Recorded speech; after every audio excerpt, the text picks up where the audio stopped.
the things that kind of run through my head just randomly throughout the day sometimes are even crazy by like my standards.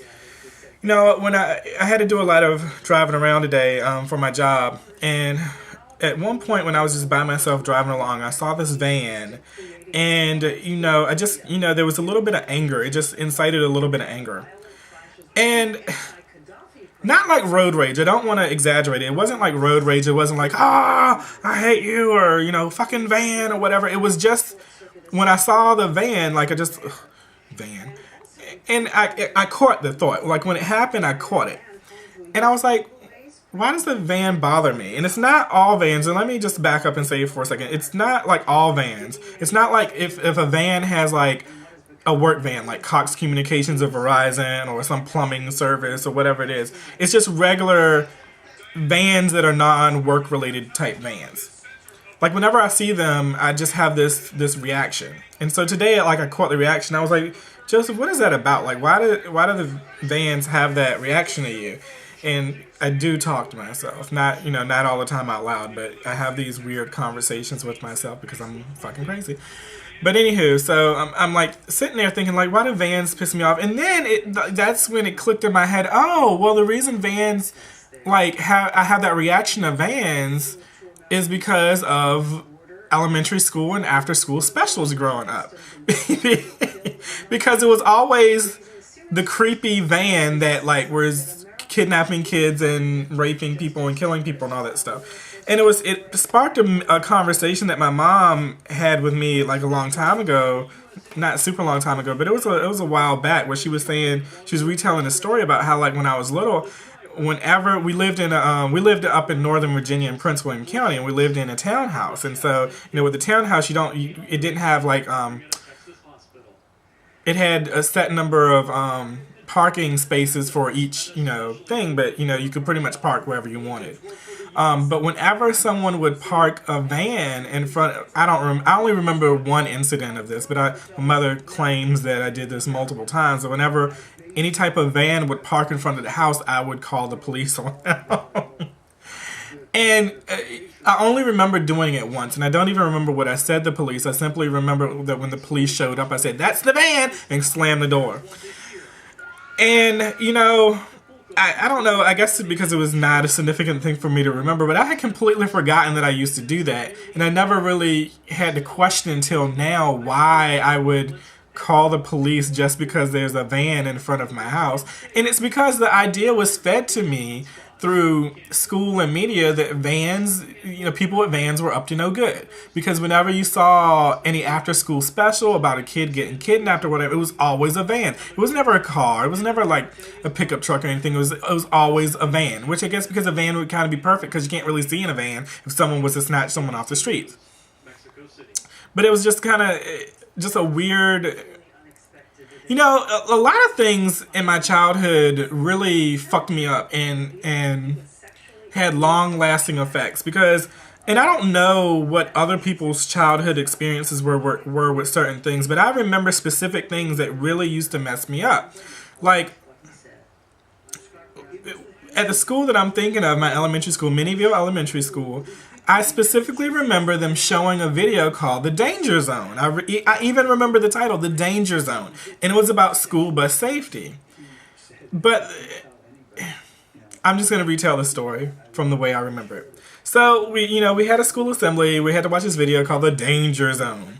And it was about, basically the video was about kids getting run over by fucking buses. School buses. But it was way too graphic for us, the kids our age, because I remember vividly that they stopped it at one point. They stopped it in the middle of the thing and sent everybody back to their classrooms because so many kids were crying.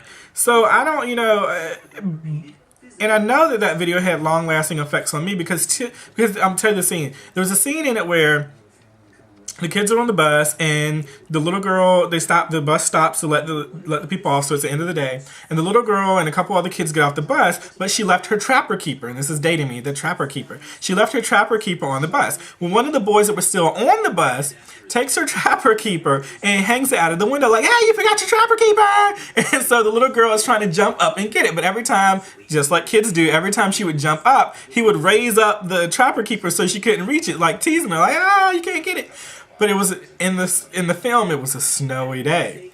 So as he keeps doing that, the bus is taking off, and the girl jumps up, but when she lands, she slips on the ice and goes whoop, under the bus, and the bus runs over her. And what you see is this, you hear this splat, and you see this stuff spray up, which, as an adult, the splat must have been ice, or slush, or snow. But as a kid, I remember it as being blood and guts. So I don't know which one is real, because I would think, okay, if they're really making this, they're not going to put blood and guts in a video to show the children.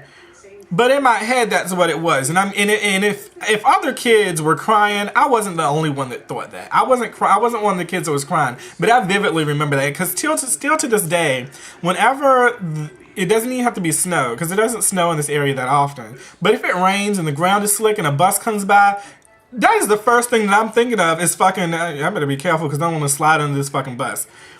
How many times has that happened in real life? I don't even know. I've never even actually read about that. And another thing of it is I don't really even know how that could happen to a school bus, because I'm pretty sure that the bus driver isn't supposed to drive off until they can see all the kids or something. I'm sure they have rules about that. I don't know. I've never been a bus driver, but I would assume that,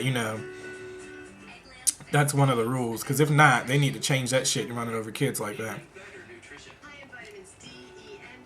I don't know, a lot of stuff messed me up as a kid. Is, like vans, but at least vans, I know why why I'm scared of vans. Clowns, I know why I'm scared of clowns. It's because Poltergeist, that movie Poltergeist, it was that scene where the little kid was looking at the fucking clown thing, and every time he looked, it was a little bit closer, and then it was gone. He looks on the bed, it grabs him. That fucked me up. And spiders, because I remember when I was a kid, like someone put a spider on me, and it's just messed me up ever since then. So I don't like spiders, because I feel it on my neck every time I think about it. But really, vans, even though now as an adult, now I'm pretty sure that now that I evaluated it, I won't have that reaction to vans anymore. But is there really any real reason for people to be driving around in vans if you're not up to any good? I mean, if you have like some kind of company, then that's cool. But, there's only 3 reasons why you should drive a van. One is if you have some kind of company where it's like plumbing or some kind of repair service and you need a whole bunch of tools. Okay, that's cool. But you should have your name on it, because it wouldn't make sense to have a business thing or whatever. Okay, if you belong to some kind of like band, some rock band, alternative band, whatever, where you need to carry around a whole bunch of equipment and shit. But you should still have the name of the band, your band on the van, your name of the band on the van, on the van. Yeah, I fucked my words up there, but you know what I mean. Because that's just free advertising. If you don't, that's stupid. And then the third reason, if you're a vampire slayer, then you need a van. Because you can, I don't know, I don't know any other legitimate reason why you would have a van besides any other vehicle, that creepy people wouldn't ride around in.